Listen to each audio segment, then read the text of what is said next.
So we're on Genesis chapter 49 and 50 on the 25th of September. We made it to the end of Genesis, and there's a whole load of stuff in here. One is to note that this is the first significant deathbed chat that happens in the Bible. So there's going to be other things. Moses does a lot of that, and other people do as well, but Jacob's the first. And his blessings of his sons don't seem like very good blessings half the time, do they? So it's sort of saying you're going to be serving in a kind of forced labor way, and various other things like that.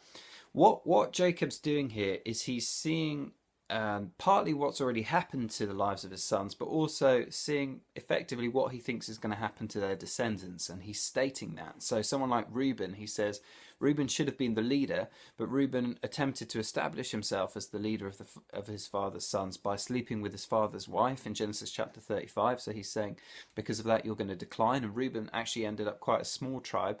Simeon and Levi, he says, your violence has disqualified you effectively. They were the next two in line. Simeon again becomes quite a small tribe that almost disappears, and Levi ends up getting scattered among the other tribes because they become the tribe that are the priests. And then Judah is the one that emerges as the leader of his brothers. And from the line of Judah, years later, David comes, and then eventually Jesus comes. So Judah gets a pretty good press in the blessing. And the other one that does really well is obviously Joseph, his father's favourite. And there's a whole load of blessing poured out on Joseph. And we would think that perhaps it should be equal, that everyone gets an equal blessing. That's how we like to do things, isn't it? But Jacob here is just recognizing that his sons are different, and they have different abilities and maybe different levels of faithfulness towards God, and also their descendants are going to live in different climates and different areas of land that will give different opportunities. So the real question is, what do we do with what's given to us, rather than expecting everything to be completely equal? And the obsession with the land of Canaan, where Jacob wants to go and be buried, where Abraham was buried, and where eventually Joseph says, take me and be buried, is because Canaan is the land that is the promised land eventually. So that's the land that Israel eventually conquer, but we're not going to get there till we get to the book of Joshua. But that's the obsession, and they say, I want to be buried there because I know that that's where my ancestors are going to live. That was the land that was promised to Abraham way back in Genesis chapter 12.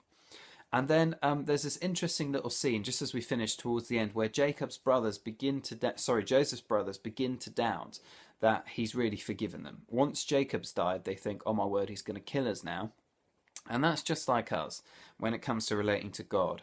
Joseph says, I'm not in the place of God, but here he acts like God in the way that he treats his brothers. And they doubt his forgiveness. He weeps when they doubt his forgiveness. And he says, it's not my place to punish.